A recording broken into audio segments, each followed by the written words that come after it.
Baik, Assalamualaikum warahmatullahi wabarakatuh. Di sini saya Ananda Dewi selaku perwakilan dari kelompok 1, di mana pada pagi hari ini saya ingin menjelaskan materi mengenai pengendalian budaya. Baik, untuk tidak memperpanjang waktu, langsung saja kita masuk pada materi kita yang pertama mengenai pengendalian budaya. Oke, kita masuk pada materi kita mengenai konsep pengendalian budaya.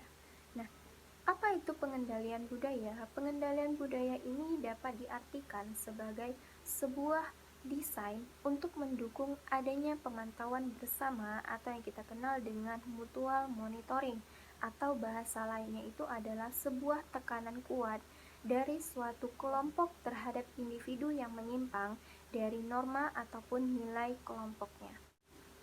Nah, biasanya pengendalian tunggal yang kuat ini ditimbulkan dari adanya sebuah pemantauan bersama di dalam perusahaan tunggal, di mana biasanya pengendalian budaya ini akan dianggap efektif apabila anggota kelompoknya itu memiliki keterkaitan emosional atau sosial antara satu dengan yang lainnya.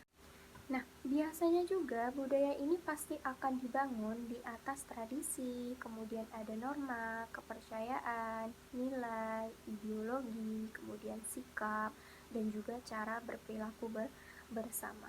Nah, biasanya norma budaya ini pasti akan mirip dengan peraturan tertulis maupun tidak tertulis, di mana peraturan tersebut akan mengatur perilaku dari karyawannya. Nah, biasanya budaya perusahaan ini juga akan relatif dari waktu ke waktu, meski tujuan dan strateginya itu beradaptasi seperlunya. Untuk memahami budaya perusahaan, pasti akan timbul pertanyaan-pertanyaan seperti apa yang Anda banggakan dari perusahaan, kemudian hal apa yang dibutuhkan untuk maju, kemudian bagaimana cara Anda untuk mengatasi atau menghindari masalah, dan begitu juga dengan pertanyaan-pertanyaan yang lainnya.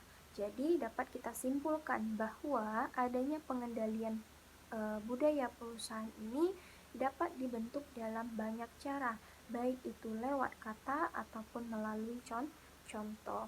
Nah, seperti yang kita ketahui, ada kode etik, kemudian ada penghargaan kelompok, ada transfer antar perusahaan, kemudian ada pengaturan fisik dan sosial, dan juga ada tone and the talk. Nah, bagian-bagian ini nanti akan dijelaskan oleh rekan-rekan saya selanjutnya, di mana pada poin-poin ini akan dijelaskan lebih rinci lagi.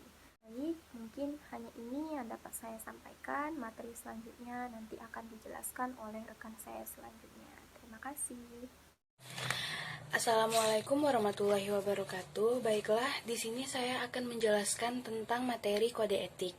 Nah, dalam beberapa perusahaan tersebut akan berusaha untuk membentuk budaya mereka sendiri melalui kode tingkah perilaku, kode etik, maupun dari visi misi yang telah mereka buat sebelumnya.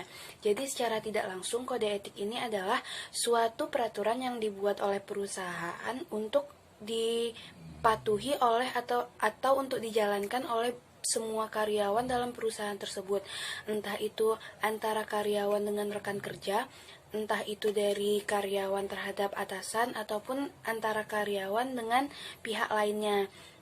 Nah, jadi di sini kode etik ini membantu karyawan bagaimana karyawan itu lebih memahami sikap apa yang harus dilakukan atau sikap apa yang diharapkan. Nah, setelah mereka melakukan sikap yang berkait dengan kode etik tersebut, jadi sikap yang telah mereka ambil itu tidak akan menimbulkan masalah di kemudian harinya.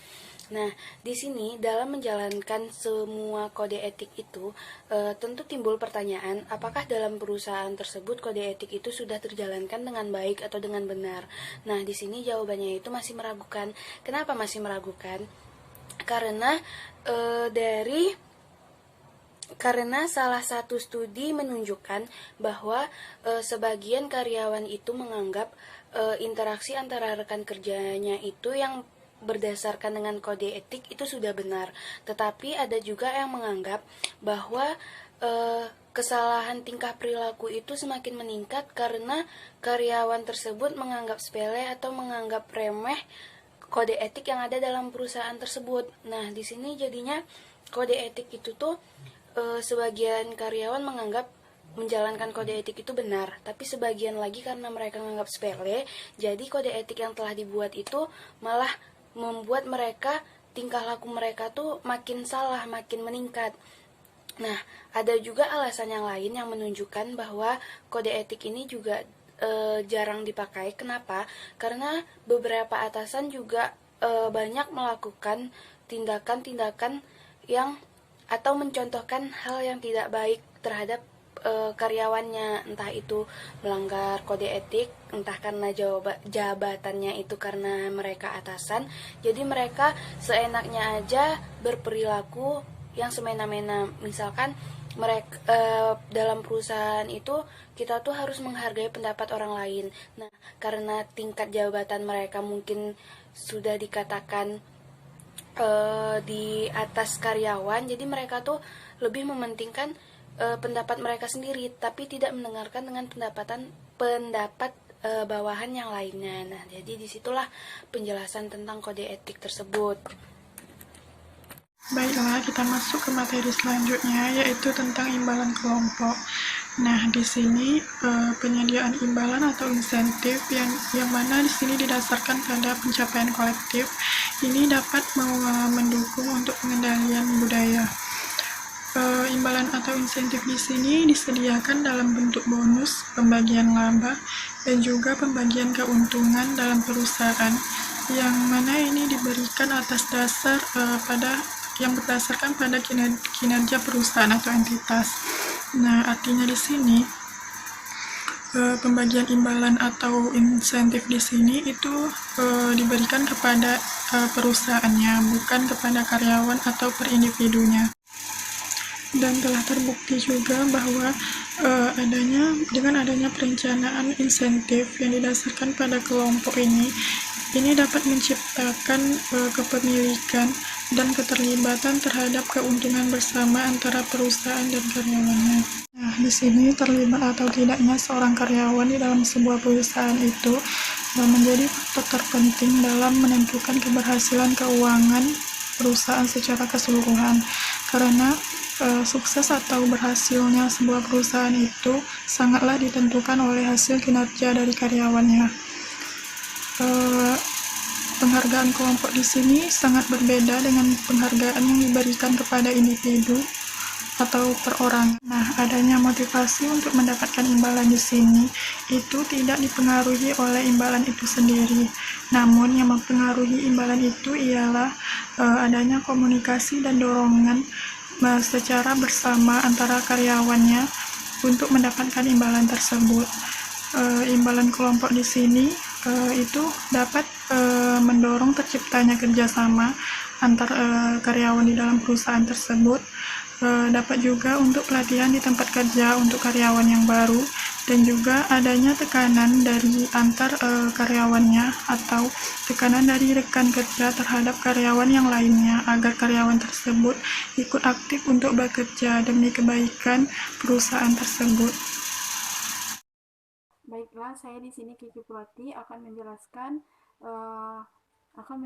materi yang telah disampaikan oleh teman saya tadi, yaitu tentang pendekatan lain untuk membentuk budaya perusahaan, yang mana terdiri dari 3. Yang pertama itu ada transfer antar perusahaan atau rotasi karyawan, dan yang kedua itu ada pengaturan fisik dan sosial, dan yang ketiga itu ada two at the top. Baiklah, saya di sini akan menjelaskan yang pertama, yaitu tentang transfer antar perusahaan atau rotasi karyawan. Yang mana kita ambil contoh, yaitu sebuah perusahaan yang terdiri dari 2. Yang pertama itu ada perusahaan induk dan perusahaan anak, yang mana mereka saling bergantungan dan saling berkaitan. Yang mana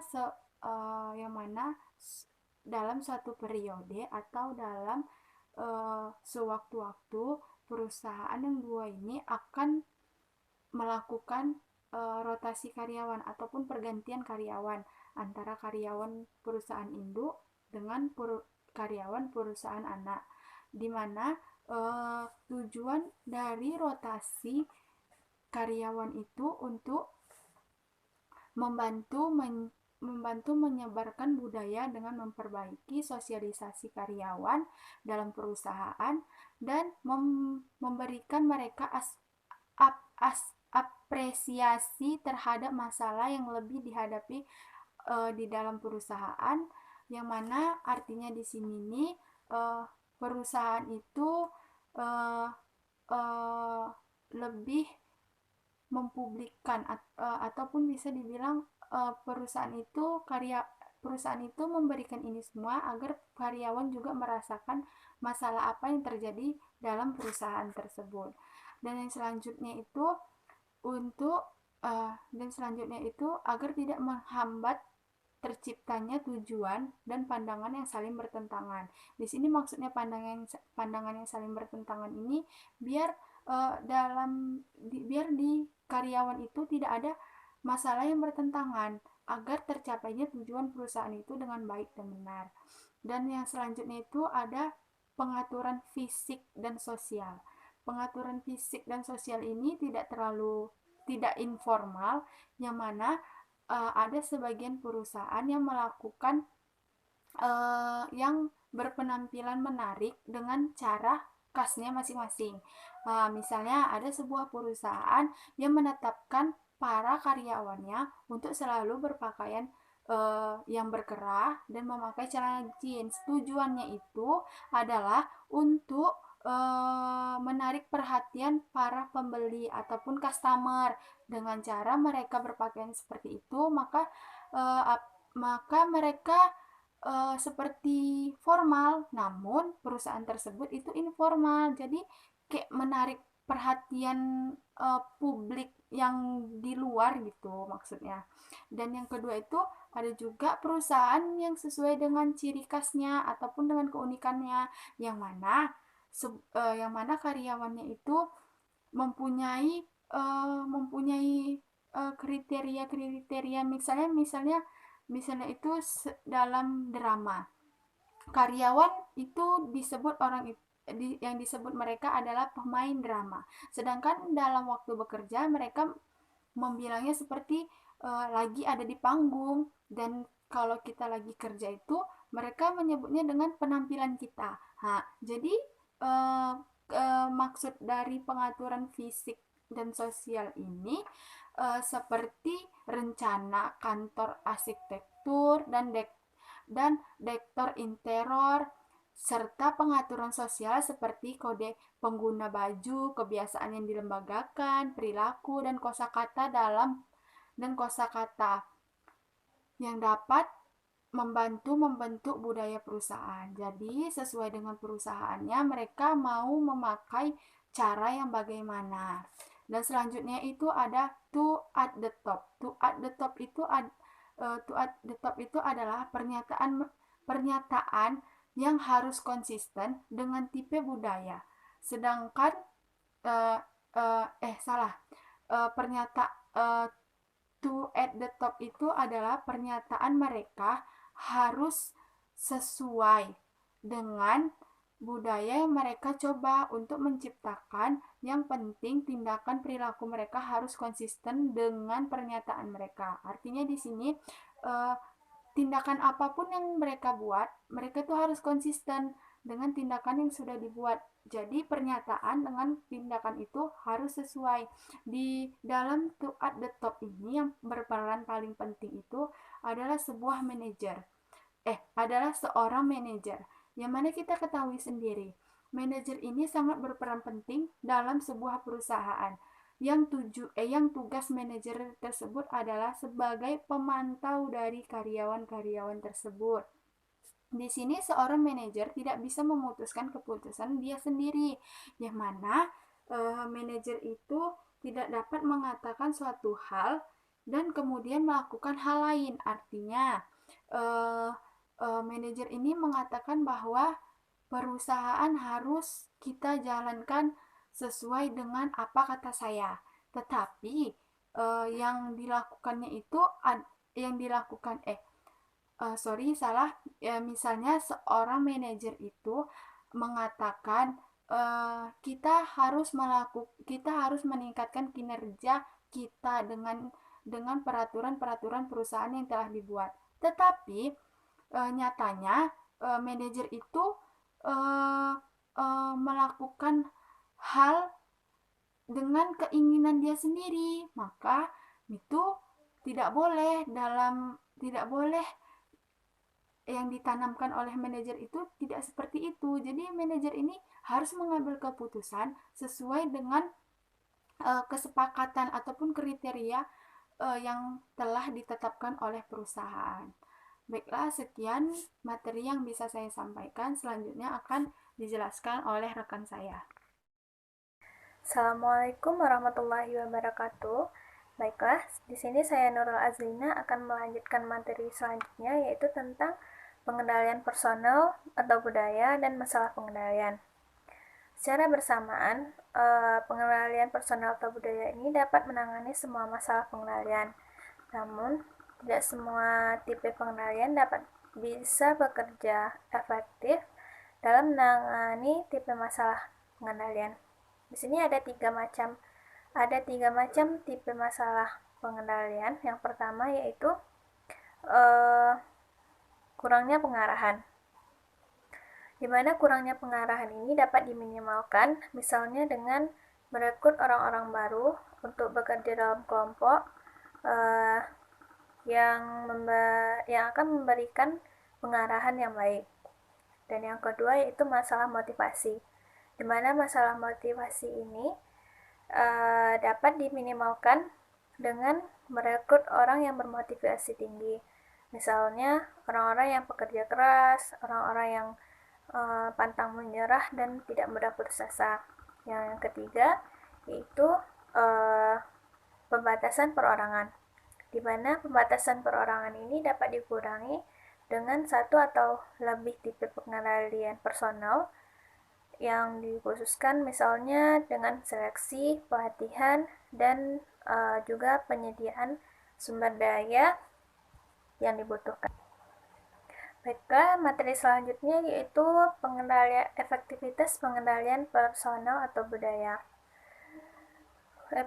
Pengendalian personal budaya ini memiliki keunggulan yang khas dibandingkan pengendalian hasil dan tindakan. Ada beberapa keunggulan pengendalian personal atau budaya, diantaranya yaitu yang pertama, pengendalian ini dapat digunakan secara bersamaan dalam kondisi tertentu sampai batas tertentu. Yang kedua harganya relatif rendah. Yang ketiga, pengendalian ini menimbulkan efek samping merugikan yang lebih sedikit. Selain itu, pengendalian personal budaya ini juga dipandang logis secara ekonomi, seperti yang dinyatakan dalam survei yang ditunjukkan dalam berbagai bukti, yaitu di mana jika perusahaan memperlakukan karyawannya dengan baik, maka perusahaan tersebut akan diuntungkan. Sehingga pengendalian personal budaya ini dapat bertindak sebagai alat untuk memastikan bahwa setiap orang dapat bertindak sesuai kepentingan terbaik untuk perusahaannya. Baiklah, sekian penjelasan dan materi dari kelompok kami. Kalau ada kekurangan dan kesalahan, kami mohon maaf. Assalamualaikum warahmatullahi wabarakatuh.